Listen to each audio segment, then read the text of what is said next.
Welcome back, everybody, to the Breakdown Podcast. I'm Corey, and with me once again to help me break down the latest episode of The Mandalorian, it's Richard, Tessa, and Vic. Hey. What's up?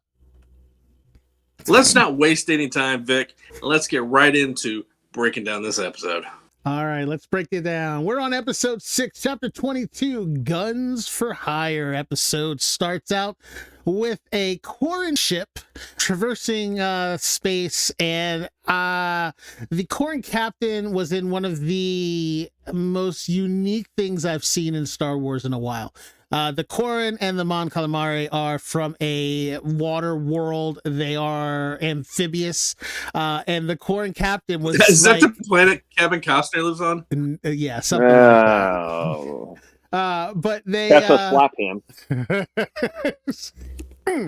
But yeah, so I was actually pretty impressed with the start of this episode where she's just like in that tank. And when Moff Gideon's destroyer came flying over them, I was like, okay, now we're going to see what happened to Moff Gideon. Like, they really just dropped right into it. It's awesome. I was like down with it because I forgot something from last season. However, I thought it was really cool the way that like the capsule just came down. The seat was in there, but was like in a vertical position, and it like slid underneath of her. She sat right down in it. It was a really, really cool kind of set piece. That was pretty impressive for me. I gotta say, was I the only person that looked at that ship and said, that's a clone era destroyer? I'm with you. But you have to remember, I knew what it was. But you have to remember the Mon Calamari and the Quarren, they chose sides. The Quarren went with the Separatists, but she's talking about the ship that came in. That's not what I'm talking about. I'm talking about the ship. What you're calling Moff Gideon's ship. Oh, you're talking about Moff Gideon. Gotcha. Yes. Like it was like as soon as I saw it, I'm like, that's a clone era destroyer. Mm-hmm. And they immediately said, "Oh, Imperial." I'm like, no, that's not even Imperial era. Yeah, that's straight up clone era destroyer. The Remnant were using anything that they could find at the time. Right, but she acknowledged it as an Imperial ship. Well, because they are the remnants of the Empire, so technically she knew it as an Imperial ship. Because they'd also been probably attacked by it before, to be completely honest. But as it flew over, she was just like, "Okay, I'm sorry. We'll pay you for your sorry." She was like, "We're not looking for any trouble. We respect your rule over the area." She's like everything she could try, and then up comes what's his name? I just lost his name. Wolves. Axe Wolves. I hate this name. I really Did you just call him Axel Rose? Axe Wolves. His name is Axe. I thought he said ass wolves. Okay. Axe Wolves comes up on the screen, and of course she's like, okay, well, he's like, well, we're not Imperials, we're not the Remnant. We are Mandalorian, and we're here. We have a job. We're here to take back your cargo, as it were. And he's like, we know you have the Prince of the Mon Calamari on your ship, and its whole thing is like starts out as Romeo and Juliet, basically, because oh no, it was Troy. Huh? No. It was Greek. It was the Greek Troy. The whole thing, smuggling the Princess of Troy. The whole. I just looked at it as Romeo and Juliet because it's two warring houses that don't like each other, but the son and the quote unquote princess of the other side fell in love, and it's the Trojan War. As soon as you hit this point, I was just like, I don't like the way they do. I don't like anything about Mon Calamari, the way that they do it in this current version of Star Wars, because I was laughing through this whole scene. Like it was terrible. It was terrible. The head is fine, but like everything from below, like the chin of the Mon Calamari, does not look correct in this like current era of practical makeup for that species. So it just seems really weird to me. And for my sake, we're gonna blow straight past the whole farewell scene between the two of them because I barely kept down my food. But what I will say is, I do think the prince. Shut up, Corey. I do think the prince was the same, or not the same. Excuse me. The son of the calamari king that we saw in Clone Wars. Right. Correct. So that was the connection that I made in my brain. Correct. I believe that too. So after Axe basically explains to them that they are not pirates, they're privateers, which is a very small difference. The fact that they work for people as mercenaries as opposed to work for themselves exclusively. We kind of just leave it at that. Like, I guess, they take them and that's it. But then we switch to Bo, Din, and I didn't call him Jin this time, if you notice. Good I job. was practicing Yay. all week long. That's a win. Din, That's not a win. Jin. And Groku are on the gauntlet. 1 point victor. Are on the gauntlet, and they're heading to Plaisir 15, which is a small pleasure planet somewhere in the mid rim, and they are heading there because she knows that is the planet that Axe Wolves and the rest of her Night Owls have set up their base of operations, because this planet has to hire mercenaries to defend them because they are not allowed to have their own army. And that is when we are introduced to this planet. There is just very massive similarities to a very popular entity in our world. And Tessa brought this up, and I had a completely different thought on this. Tessa, what was yours? Was that they were at Epcot, correct? Immediate Epcot / Tomorrowland vibes, especially with the monorail tube system. And plus, we're talking about Plaisir, which is basically translated to pleasure. It was supposed to be a complete utopian system where, they live, work, everything is contained in this one spot. And you're not going to convince me that that's not a direct take from Walt Disney's original plan, like Walt Disney himself, not the company. Walt Disney himself, his plan for Epcot was for it to be a functioning society that people actually lived and worked in, that was like totally carbon emission free. Like, people didn't have to worry about the normal day-to-day life stuff. It was supposed to be this complete utopian society, just like they depicted in this show. So all I got out of this whole scene was we just visited Epcot in space. My first reaction to it was similar, as I was like, oh, it's the People Mover. Yeah. Mm-hmm. Well, when they get into the People Mover, they're like, take us to the I don't know, wherever, the outskirts of the city, so they could go and do their business. They just wanted to get in, get out, be done.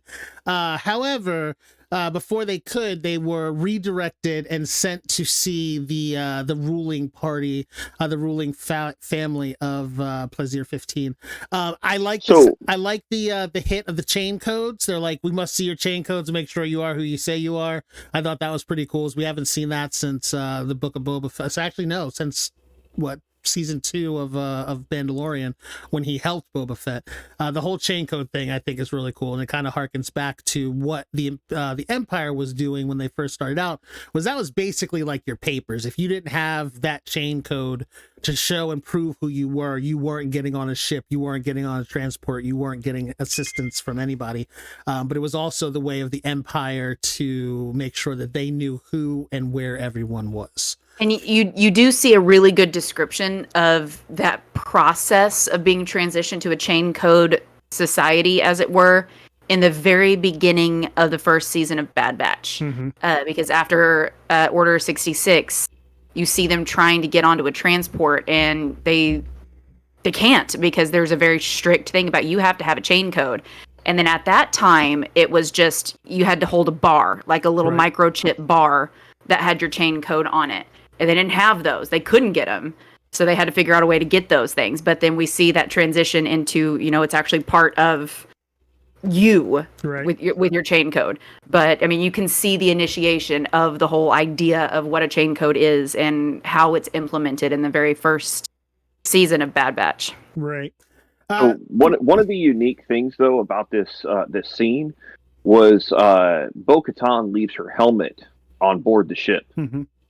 She doesn't have her helmet, And to me, that was kind of one of those signs that she was going to do her thing, and Din was there to do his thing.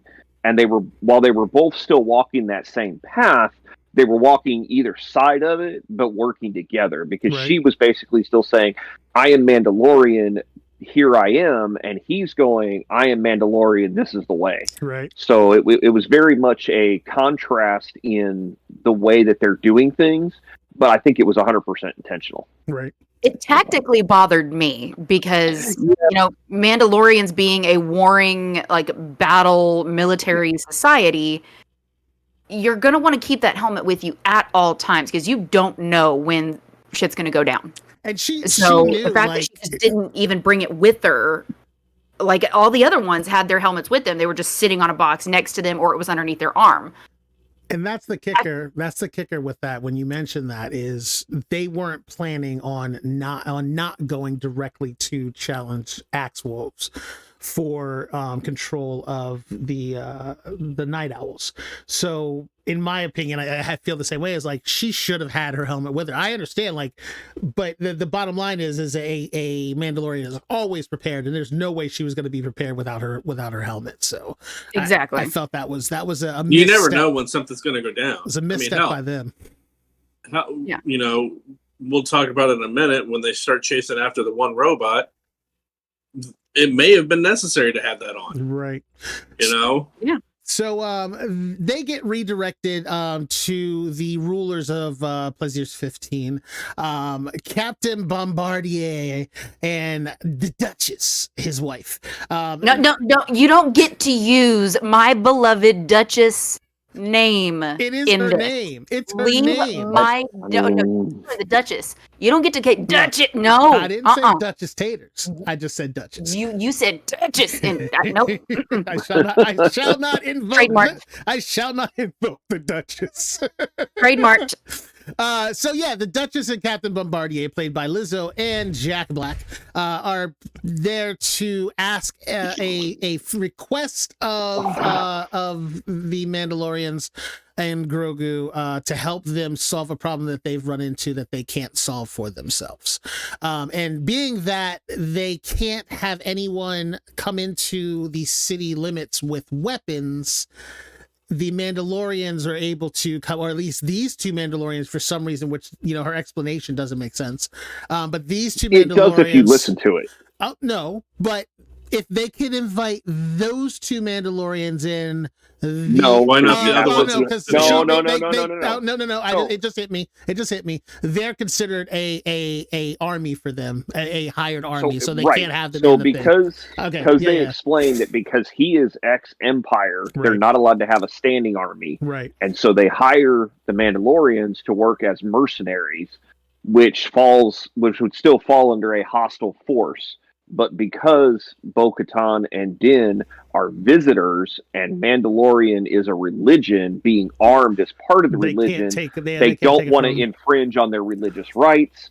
So, therefore, Din and Bo-Katan have weapons. Very conveniently. And I gotta say, there is a very deliberate connection with post-World War I Germany and the rules that were placed on post-World War I Germany. They were not allowed to have a standing army. Yeah. They had very, very strict rules that they had to follow. And Adolf Hitler found those bylaws that allowed him to circumvent those rules, therefore allowing him to build up their army, and then that led to World War II. So we're doing the exact same plot line here. Except it's the New Republic, and they're supposed to be the good guys. Moving on. No, the New Republic made those rules. Right. So same thing with the Republic are different. Yeah. Yeah.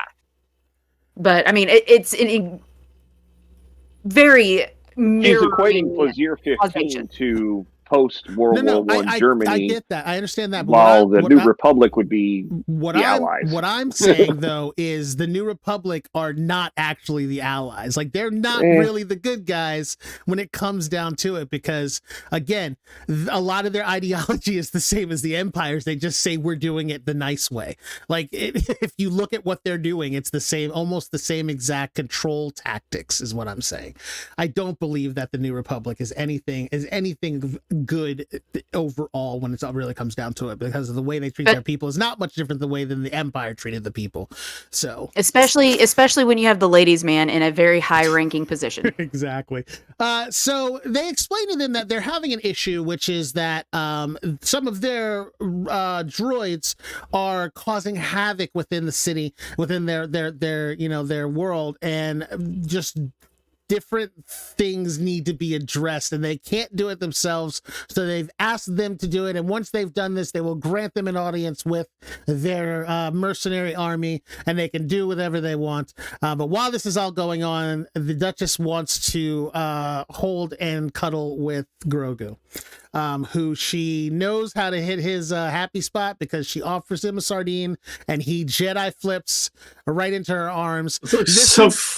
Entire scene, I was laughing so hard because that look on Corey's face right now, I could see as I'm watching it.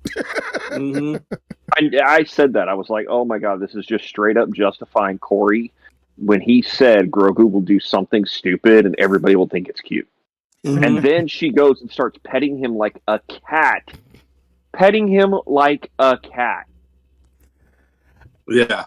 I mean, and I will fully admit, I'm on the same train as Corey with this one. I hated every second of it. Believe it or not, I am too.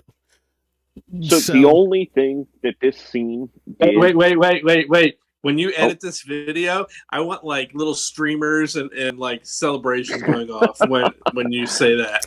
Oh, you can add that yourself when I send you the video. I can't. I don't have the editing. You can edit it right. You can edit it right in YouTube. You have the means. Anyway. So the only thing that you get out of this that's actually any worthwhile is the logo for the planet, the symbol, whatever you want to call it, is very reminiscent of the Trade Federation. Mm-hmm. And so, of course, the captain's wearing it, and we see it in a couple other places in this episode, which is kind of foreshadowing. The Captain Bombardier character in general, to me, one, I'm not like a huge fan of Jack Black, like where I feel like, oh, he just did a wonderful thing. Like, I'm just like, he's playing the same character he always plays to me. But like, I was more interested in the fact that he was a Imperial, what is it?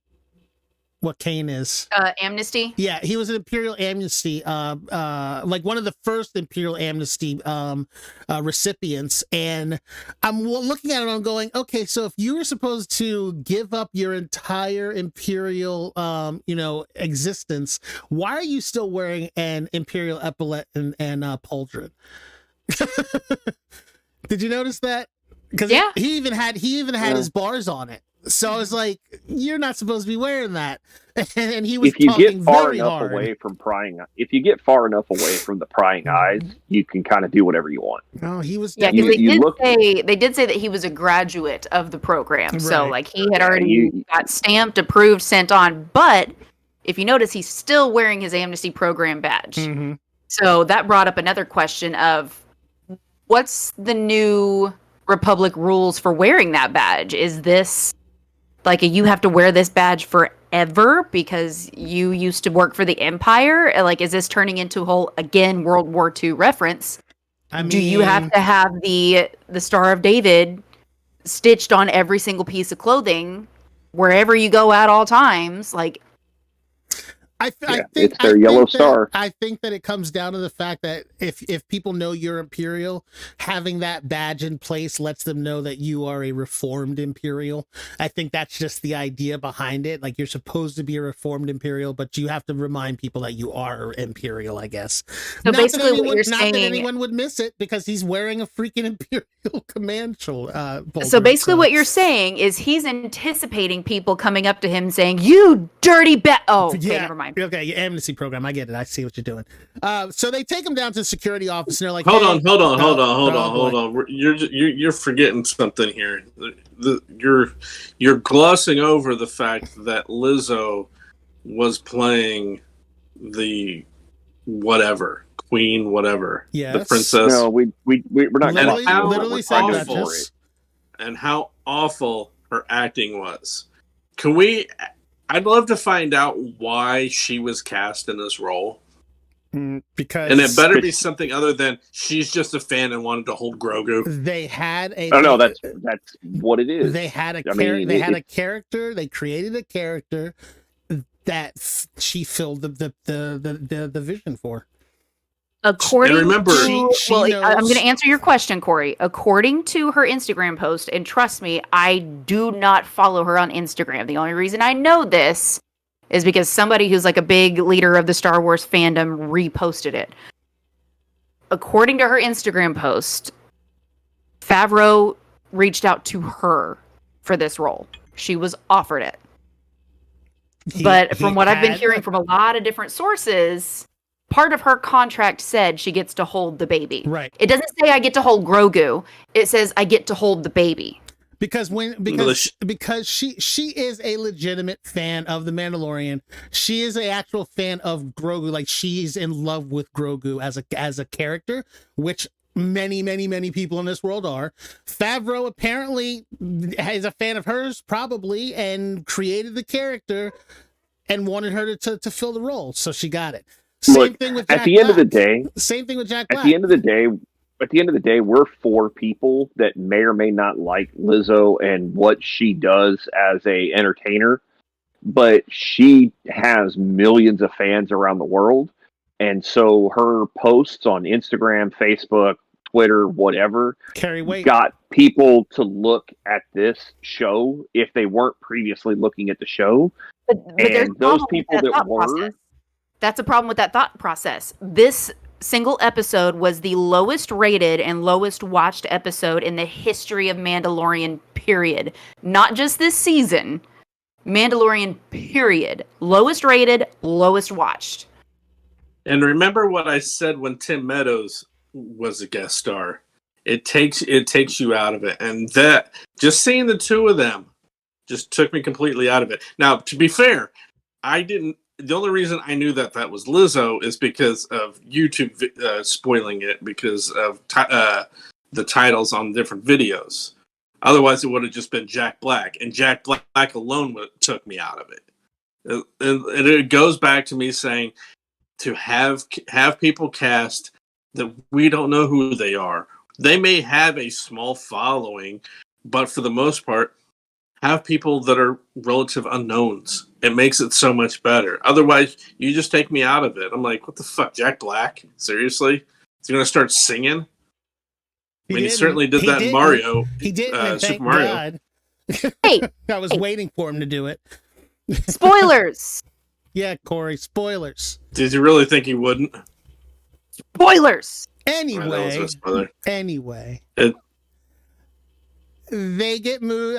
They send them down to the security office, and we come across our third injection into the episode, and Christopher Lloyd is sitting there. He is Commander Hellgate, head of security for the planet, and he gives them the rundown of what's been going on with the droids and that they need to the droids are attacking us. Find the droids, figure out what's going on, and solve the episode of CSI that has been thrust upon them. It's just a buddy cop episode at this point.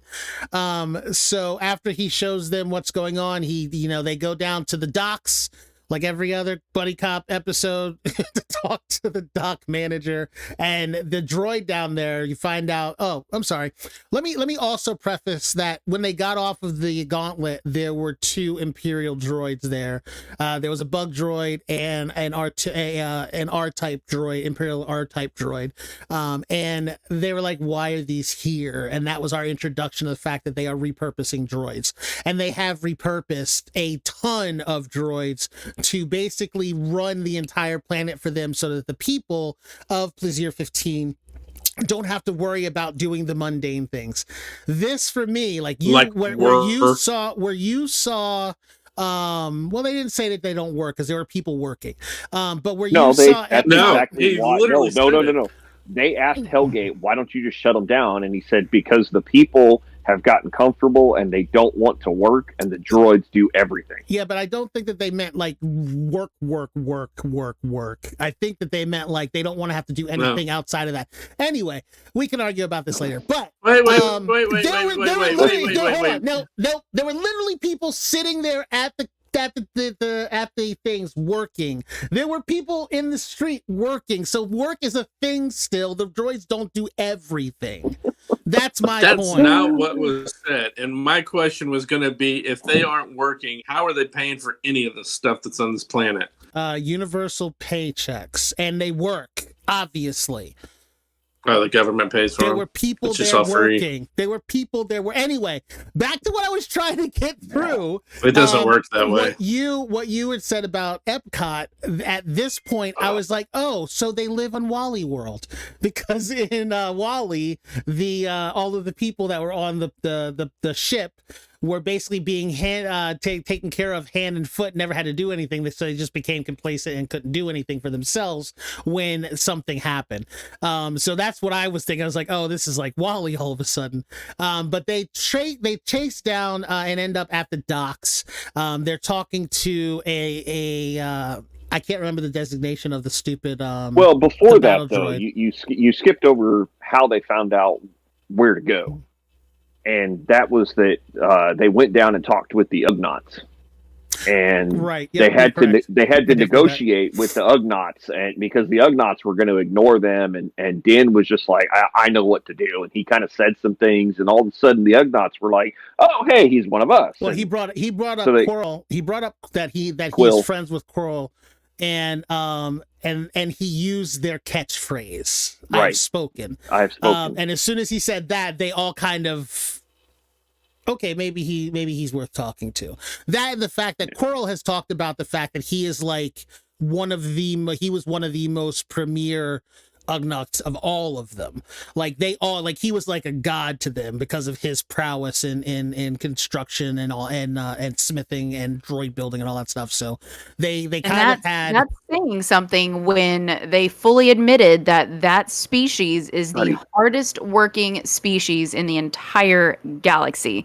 So to be highly revered amongst the hardest working species in the galaxy, I mean, that's a freaking badge. Hold on 1 second. I just want to go back to what you just said, Tessa. The hardest working species on the planet.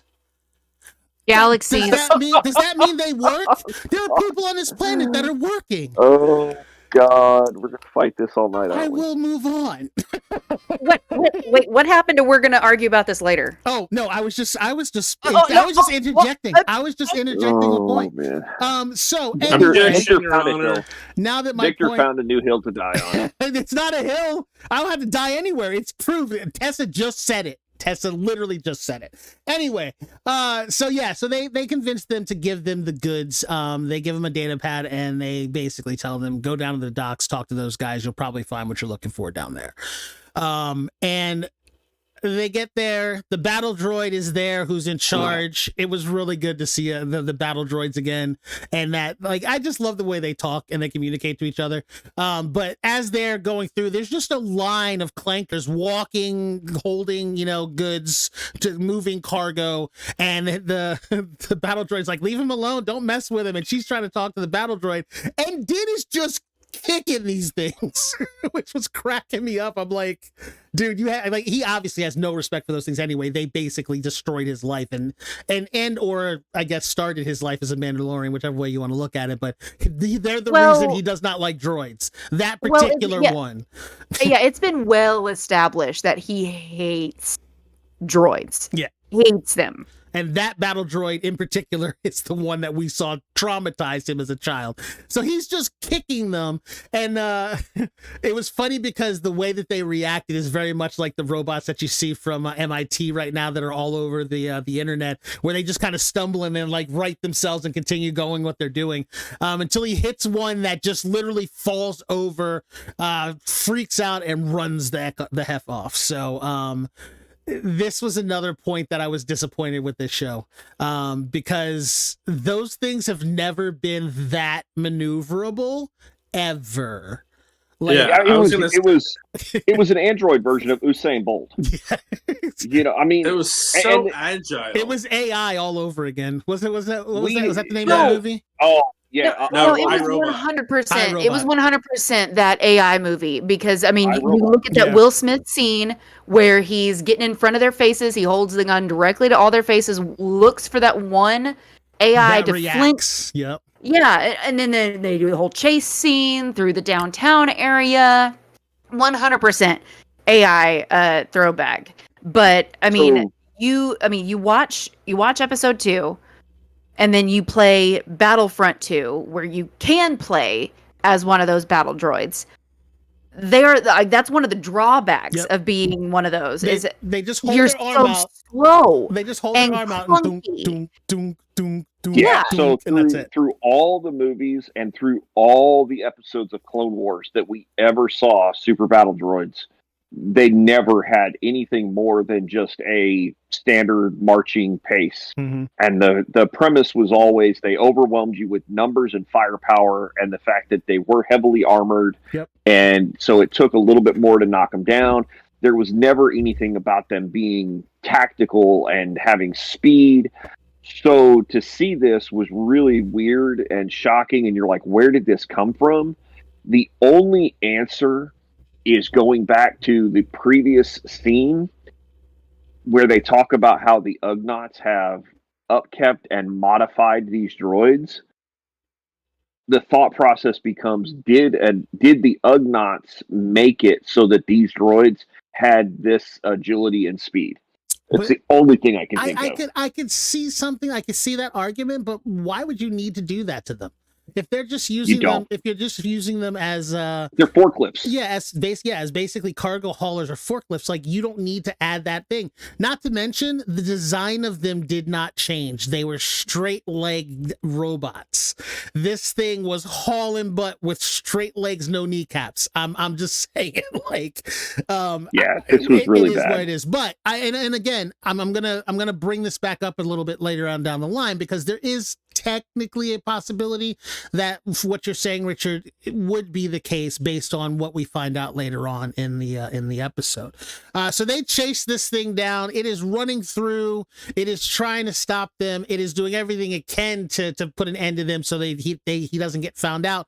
He's throwing fire hydrants, what I believe is a fire hydrant, at them because water was spewing out of them after he ripped it off. He threw like a giant concrete bolt block at them, like he was just trying to take them out. And I was like, how did he not kill somebody? Like, there were so many people in that area and nobody got hit by this thing. Din somehow, he has great aim. Din somehow manages to know how to navigate that city, and he peels off to the right as Bo's chasing him, and he manages to navigate his way through expertly and like without knowing whether or not that doorway would even open to another road. It ends up in front of the droid, and he takes 2 shots, and apparently so did Bo at the same time, and they took it out, ending the chase. They search his pockets. They run his pockets like us in DMZ on the weekend. And they find his, what was it? It was some kind of resistor. Yeah. Yeah, resistor. Yeah, basically a business card. It was a business. Yeah, we'll go with that. It's a business card for a droid bar called the Resistor. And they figure out that they're going to need to go and talk to them about that. So they leave the wrecked droid and they head for the resistor. Upon walking in, they get the exact greeting that I figured they would get when they walked into a droid bar. Every droid stopped and turned and looked at them, and nobody said a word as they walked in and basically took control of the room. And they were talking to the bartender trying to get information. And I love the one C3 droid that was trying to sneak out the door. You're like, I thought leaving. the RX droids were pretty cool. Yeah, seeing the RX droids, we don't see a lot of those. Yeah, which there was more than one there, right? I'm not mistaken at that, am I? Yeah, it was like 5 or 6. Yeah, and the history on those is they're originally from crap. Now my brain's going. So you're the Disney fan. You know what I'm talking about. I can't think of what it was. Well, your most famous RX droid is DJ Rex, who is the DJ at Oga's Cantina in Galaxy's Edge. But before first he was the pilot for Correct. Star Tours. That's it, Star Tours. I couldn't think of it. That's it. Yeah, and then he was repurposed into the DJ at the Cantina. Turning him into a Star Wars character, which I was like, all right, I mean, if you're going to reuse him, because I remember, like, that's one of the few things I remember when I was younger was Rex. And then when they made him part of Star Wars, I was like, that's an interesting turn. So I was actually okay with that. But yeah, it was interesting to see the sheer number of different type of droids that they had going there. So they talk to the bartender. The bartender tells them that, like, yeah, we know this droid. They all just come here for, I forgot what the fluid's called, but they all just come here from like a lubricating fluid to wind down after a hard day's work. And he's like, but there's something going on. We don't know what's going on with this. We know that there's something wrong. And they're like, okay, so they end up taking a sample of the fluid to the CSI lab, to the crime lab, so that it can be analyzed. And upon analyzing it, they find a blockchain in the fluid, and in that blockchain are commands, and inside of that command are nanobots. Do you mean a chain code? Well, I consider it a blockchain because it's not a chain code. It's not an identification. They said there's microorganisms in there. Yeah, they were, and they have a chain code. Okay, no, they found a chain code that linked them to Christopher Lloyd's character. It was his chain code that was attached to them, but because he's the one it was based upon the fluid. He's the one that purchased that fluid. Right, he imported and that batch of fluid that had the nanobytes that were, because part of that fluid, what it did was it helped patch and repair lines of code in the droids. Yeah, it updated the firmware. And it gave them updates, etc. It was basically like a daily refresh. It was illegal. PC. Can we pretty please stop talking about men purchasing fluids and using them? Can we just not? No. Now that you've said it, we definitely can't. We're going to have to continue with this. I mean, it was a lubricant. I knew at some point. But they link it back to him because he bought it, so that's why they head to him. But before they actually could directly figure out what it was, as soon as they actually figured out what it was, the assistant droid, which is literally one of the torture droids that they just painted white because, that's what they do. It goes haywire and just starts lasering everybody and everything in the room, trying to kill them before they could he could be exposed. Ironically, it was in that room and not somewhere else. What do you mean? When that happened, when it started doing all the lasering and stuff. Ironically, it was in that room where they could stop it, as opposed to somewhere else where they weren't. Well, yeah, because they were the ones that knew. Was trying to they were the ones that knew they were onto them. Yeah, it was trying to assassinate them. Like, why would it be somewhere else? Oh, it didn't malfunction. It didn't malfunction. Well, it wasn't a coincidence. They've talked the entire episode about them, randomly malfunctioning. That was my thinking. But at this point, you're supposed to come to the conclusion that this is not random. It's being done on purpose. That was the whole point of it. So after they patch up the technician, and that she gives them the information. They realize that they need to go back and talk to Commander Hellgate. And when they get there, he knows what's going on, obviously, and he's like, if I hit this button, all of these droids will go crazy at one time. I'm like, okay, but how many do you actually have? Because obviously it's not all of them. It's just the ones that got dosed.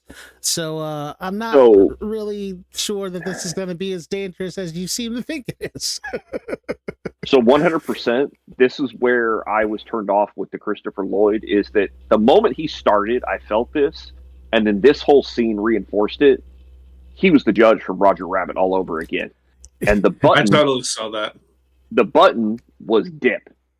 When you said that, so he was going to hit the button and shut down all the droids, which is effectively what he was doing as the judge from Roger Rabbit. He was trying to dip all the animated characters and destroy it, and that's what. Yeah, I was. And he was gold in both movies, and Roger Rabbit in this. Hey, Corey, take off your hat real quick. I have hair. Thank you. Wow. So yeah, I did not even that didn't occur to me during this whole thing. I actually enjoyed his whole tirade that he went on about Dooku was right. You guys everyone should have listened to him, and we wouldn't have half of this problem, which is a very fair point. Amazingly enough, Dooku was not completely wrong in what he was saying about what was going on with the Empire and the Republic, but he was another of those staunch followers of Dooku's rule. So when they went after Hellgate, his whole thing about Dooku being right, and he goes off and she's like, "Oh, you're a separatist," and I was like, I actually like the fact that they brought this whole thing that there are still separatists running around. They didn't just disappear. They didn't just go away because everything happened. And the fact that he's kind of weaseled his way into helping run, this planet and they said he's worked for her for 2 years or whatever. I like that component of it. But because my brain had not done that whole Roger Rabbit thing at all. But she ends up tasing him. And they take him to the Duchess and Bombardier, and they're like, "This is your problem. Here's why your robots were going crazy." And she's like, "Oh my god, I can't believe you did that. You've worked for my family for decades. I'm going to exile you to a moon, the moon off of our world." I'm like, he just turns around and walks off. I was literally going, "Didn't they do that with Death Watch?" So the funny part about this too is that when they first walk into the scene, it's also reminiscent of Alice in Wonderland. When the Queen is playing croquet and all the cards move to affect the ball. Right. Only we have Grogu doing it instead of the cards. Yeah, he's doing it with the Force. He likes her. She's been feeding him the entire time. Yeah, I'm sure she's been feeding him treats and buying his friendship and affection and just like a cat, which is still annoying. Just like a cat. So, but yeah, this was all, Queen of Hearts. She wasn't petting him anymore, at least, Richard. You can even make the Alice in Wonderland comparison with the very first scene when we meet them, yeah. Duchess. You could say that whole first scene was, Mad Hatter Tea Party. Yeah. No, I mean, the whole point of this is another one of those pleasure planets, just like we saw in episode 6? No, sorry, episode 8. The casino planet. The rich of the galaxy are exactly what this is, and that's all this whole planet is, and all the people here are exactly that. So I mean, that's just kind of a thing that we know happens in certain areas. But now that they've captured, saved the people from the robot uprising, I want to add one more thing before we leave this part. I want to add one more thing. One more thing I want to add is, if you go back to episode 2, when Obi-Wan is held captive by Count Dooku on Geonosis, and Count Dooku comes into the room where Obi-Wan is being held captive and talks to him. If you listen to everything he's saying, he's not wrong. No. He is not wrong about everything he's saying. And I think if Obi-Wan would have been a little bit more like his master Qui-Gon Jinn, he might have actually listened rather than just, oh, bad man, block everything. No. And if you And really things might have listen, gone differently. if you listen to Dooku's rhetoric, Dooku figured out what Sidious was doing. I feel And like he also figured out that he the figured Jedi out what he was doing, and then he also, on the other hand, was like, the Jedi's not helping. Like they haven't come to the understanding of what's going on, and he wasn't going to educate him on it. He just wanted to protect his people and find a way to save the people that he was responsible for. He was done with them. He was done with both sides, and once he came to that conclusion, everyone was just like, "Oh, he's evil, and we need to stop him."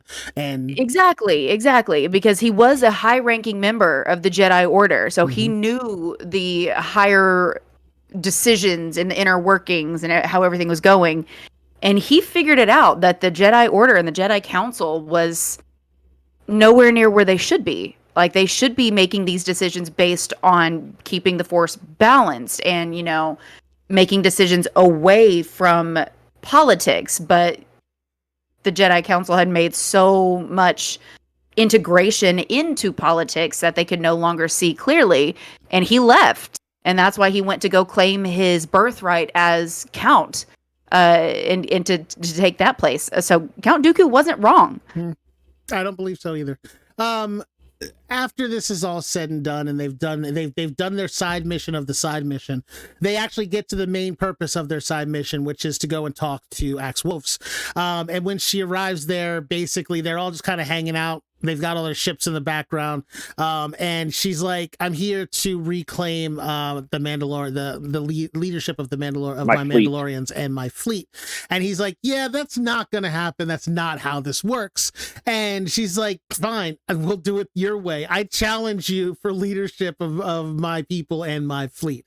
You gonna do it, or you gonna wuss out?" Because since he can't not do it, they get into a good old Mandalorian fight, which is using everything in their books, from their whips to flamethrowers, shields, vibro blades, everything. It was a good fight.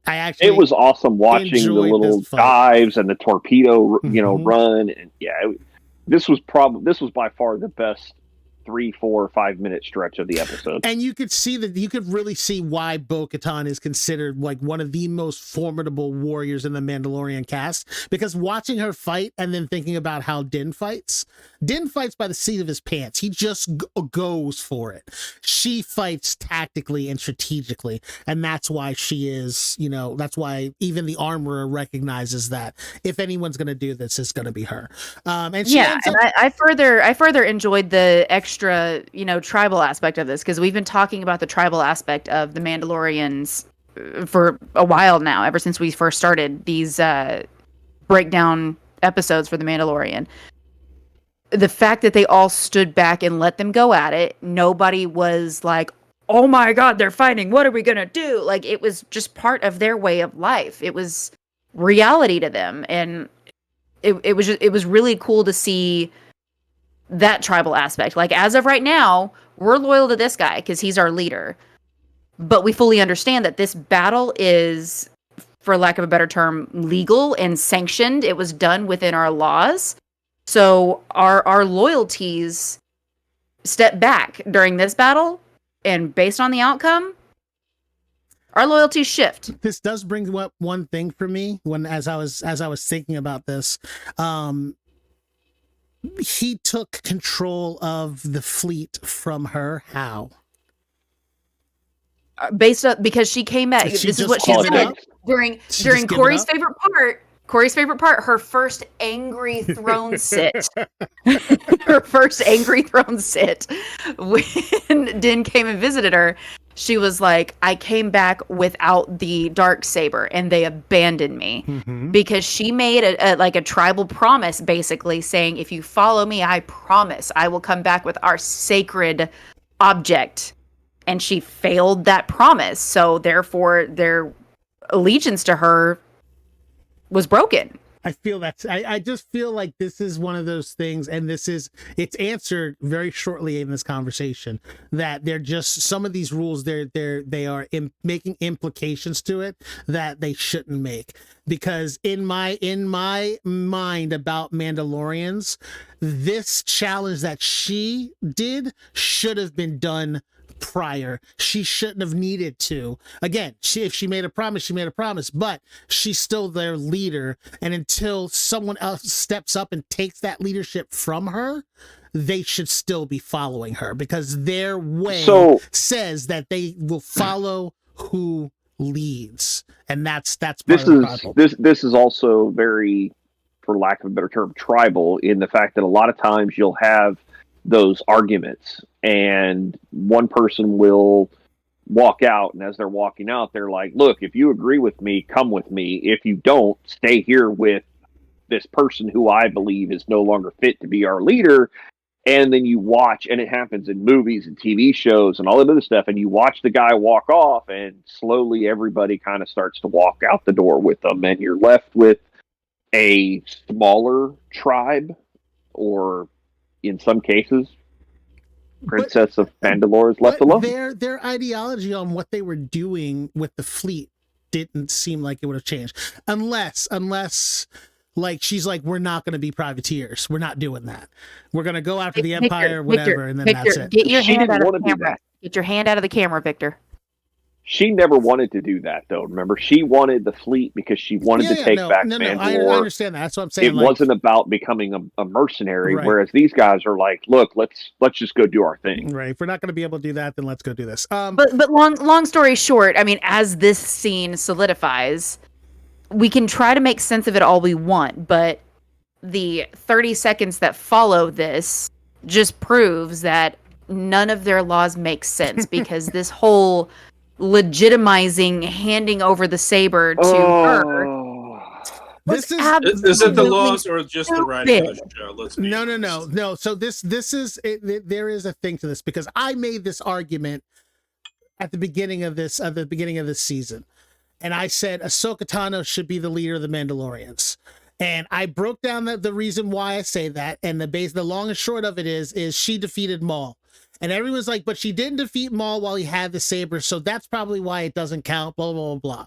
But Maul was the legitimate leader of the Mandalorians at that time, because he defeated the leader of the Mandalorians, who was wielding the Darksaber. So one way or the other, if this thing they just did this week is legitimized, then Ahsoka Tano is actually the leader of the Mandalorians.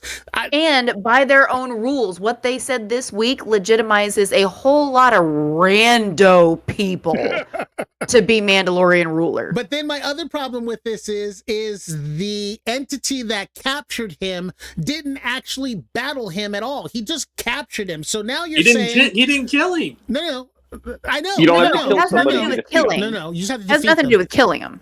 But the fact that he didn't even like have a battle with him, he just got captured by it, and then he got released by it. So like, he wasn't defeated in battle, he just got stuck in a trap. Like, so yeah, and the justification of I was trapped and stripped of my weapons, so by default I was defeated. It's kind of like that thing didn't even know what the Darksaber was. Let's talk about a stretch. I mean, like, he caught him and then he just started stripping him, and he picked up the saber and he literally threw it, into a corner. Yep. And the only way that, the justification was really bad.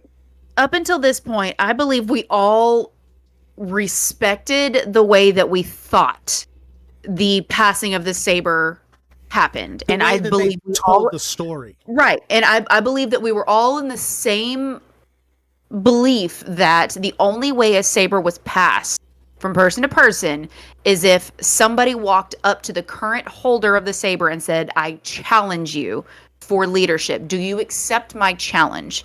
And if you accept the challenge and it happens within the rules of the Mandalorian people, meaning nobody gets involved, nobody gets to interfere, it's just mano a mano, and whoever yields first or dies. It's 2023. It's not just mano a mano. Oh, shush. But even Paz, when he specifically challenged Din, and he used those words. He said, "I challenge you for the dark saber." So leadership of it. it's would have been this better. was. What would have been more believable is you had they reenact the finger poke of Doom, and then she gets the saber back that way. So I'm sorry, what? We're not turning this into an episode of WWE, Corey. It's WCW. Get it right. Whatever.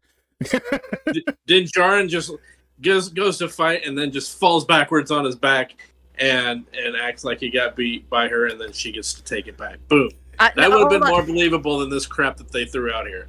Hold on a second. I'm still stuck on finger poke of Doom. I even know this. Look it up on YouTube. Yeah, it's ridiculous. Is this finger poke of Doom? Is this what we're talking about? It's a thing. It's a thing. Yeah, look it up on YouTube. Look it up. Okay, I'm so scared. She gains control again. She wins the battle, and he specifically says to her, "You shouldn't be fighting me. You should be fighting him for leadership." And she's just looking at him, and she's like, he's not wrong. I don't have the Darksaber." And that's when he's like, "Yeah, well, it doesn't matter because she won the Darksaber. Isn't this right?" And he takes it as a forum to the rest of the group, like, "Hey, she beat the thing that beat me, so doesn't that mean she gets the saber? Does everybody agree with this? Are we all good? Everybody thumbs up if that's okay?" Yeah, right. That's not how this works. It's not. And to Corey's point, yeah, the writing, they wrote it in as plot armor in order to legitimately hand her the Darksaber with the approval of the rest of the Mandalorians. Hold on, I just got this in my head, and I'm laughing so hard because all I can think of is Corey with this one. Is if they had this conversation and everybody's like, yeah, we agree. But then this rando just like very not in place Mandalorian in the way, way, way background. Just like, no, it's not how this works. We call that the Corey Lorian. I'm fine with that. But yeah, Corey, they're sitting in the screen room and they're going, "How do we do this?" And Corey just goes, "Because Star Wars." And they're like, "Hey, it works." Because Star Wars. Yeah, and it is one of the most because Star Wars moments too. And I was like, you guys can't do this. Like, if you do this, it opens up so many other doors. However, it also does pinch off a couple of bleeding wounds from the past, which is the fact that Sabine just handed her the Darksaber.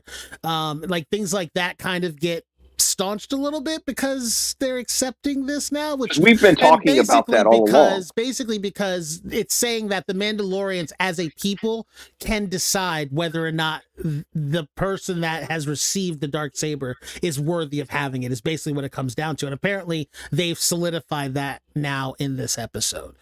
So he gives her the Darksaber.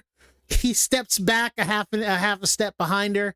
She ignites the saber, and she has control of the fleet. And that sect of Mandalorian, which was originally hers, who should have been following her, in my opinion, anyway, just because she is their queen and their regent, and they're all from her clan. Basically, they're all night owls. So I feel like they should have been more down with her in the first place. I'm surprised that Din Djarin didn't kneel after she lit up the saber. That's not really a thing for Mandalorians. I mean, we might as well have chest thump type of But we did forget one thing. We did. So Victor wants them to be more of the Wakandan type of Mandalorians. If you watch last episode, that's exactly what they did. Last episode, that entire group of them, when he told them when he told them we're gonna give you your land, they all saluted with a double tap of the chest. That's what they did. Yeah, I know what you're about to say, Corey. Go ahead. I forgot. We forgot that Grogu was knighted as well. So he is now a Mandalorian Jedi and a knight, but not a Jedi Knight. But it's like, why? So this to me, now that you pointed this out, this just popped in my head. To me, this just needs to be like a business card that Grogu like travels around with and he hands to people. He walks up, he's like, "Here's my CV, thank you." Yeah, so now he's got like, "Oh, my name is Grogu, Jedi, Knight, It's just Mandalorian. a list. But then you have to add on to the end of it, Esquire. No. At The card keeps getting bigger every time he hands them out. No, it's his. Hand it to somebody. Open it up. Let it just fall. It would just be his chain code. It just gets a little taller and taller and taller. But at the bottom of it, it has to say "Tamer of Rancors." That's got to be in there. It has to be in there. Tamer of Rancors, Slayer of Mudhorns. Those are at the top. Those are at the top of the list. His patents of nobility are going to be huge. I'm just saying. But yeah, he's accomplished quite a lot in the short period of time he's been around. In the 2 years that we've known him, he has very much so. Yeah, I guess as long as you're adorable, you'll get pretty much anything you want. I mean, it's used. That's all he did to get knighted. Well, he helped her win bocce ball, so you know. Yeah, well, that's true too. But that's all right. Anybody? So, what's everybody else's thoughts on this? Yay or nay on this episode? Terrible. The episode was bad. The episode was bad. When we only had 3 episodes left, you did this. Mm-hmm. Yeah. You realize too that like in every season, whether it's this or it was Boba Fett or it's Bad Batch, there's always like a big bad. Big bad guy for the season, if not like half the way through the season, and then another one for the other half of the season. We haven't had a single one for this season. Dude. And we've got 2 episodes left. Think about this. But Gideon is still hoarding over, Gideon is still there. He's we know still Gideon. Well, that's like saying Darth Vader's still out there. No, Vader's not out there. Vader's dead. Yes. Empire's over. Empire's over. Empire's gone. It's the remnant. Mandalorian takes place post Jedi. Right. So here's another thing that should have been taken care of in this episode. Think about this. They went down into the belly of the world. They spoke with the Ugnaughts, right? And as we've accomplished that they are the hardest working builders of droids that there are. So they've dealt with all these droids. All Din Djarin would need to do is like, hey, any IG models come through here? Oh, you guys don't happen to have a memory chip for an IG model, do you? Because I need one. But he doesn't need the IG droid anymore. Doesn't matter. It's an open. It would have tied off a plot point in this season that would have just been good. No, I see your point, and I gotta agree with you. on that one, Vic. Richard. That's the problem. The IG story is just dead, not resolved. They just said, we don't care.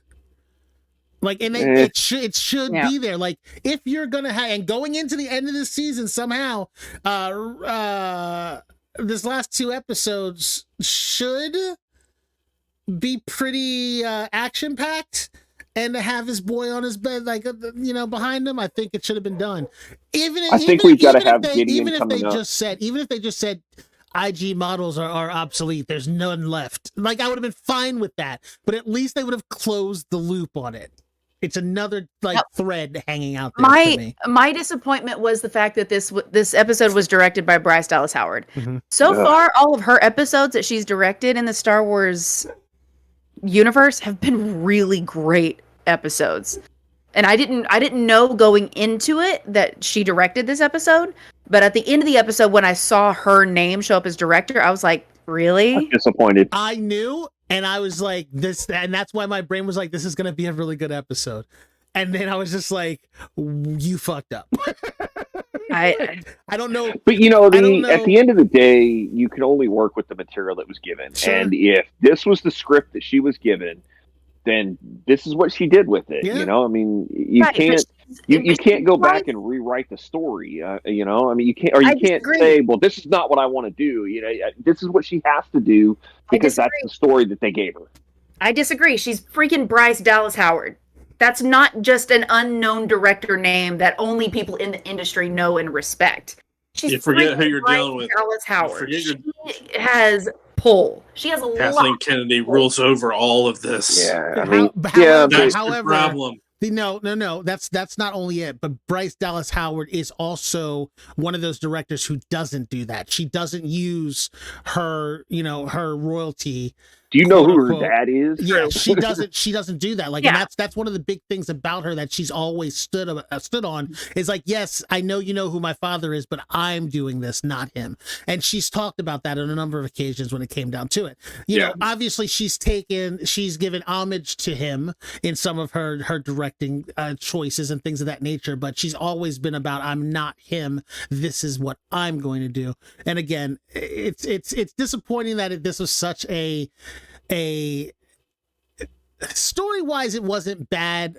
Like, Yes, it was. No, listen, let me finish. It was terrible. Story-wise, Oh, the story was story-wise, it wasn't bad. It could have been done in a way to make it a little more exciting if they had have kind of done it.